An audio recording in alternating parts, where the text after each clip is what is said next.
મારું નામ ધાર્મી સિકાપરા છે અને હું સ્ટાન્ડર્ડ 9 માં અભ્યાસ કરું છું. તો ધાર્મી, તમે નવરાત્રીનું સેલિબ્રેશન દર વખતે શાળામાં કઈ રીતે કરો છો? અમે દર વર્ષે નવરાત્રીનું સેલિબ્રેશન ક્લાસ બોર્ડ ડેકોરેશન, માતાજીની આરતી અને ગરબા રમીને કરીએ છીએ. તો આ વર્ષે તમે શું અલગ કરેલું હતું?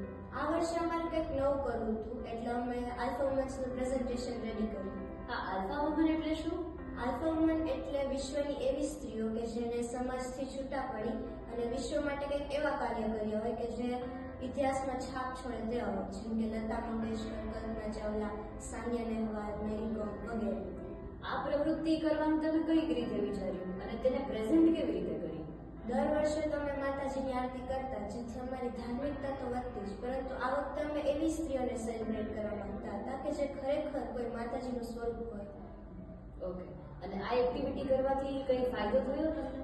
હા, આ એક્ટિવિટી કરવાથી અમારામાં વિલ પાવર વધ્યો અને અમને ખૂબ ઇન્સ્પિરેશન મળ્યું કે અમે પણ તે સ્ત્રીઓની જેમ ઘણા બધા કાર્ય કરી શકીએ છીએ. Thank you.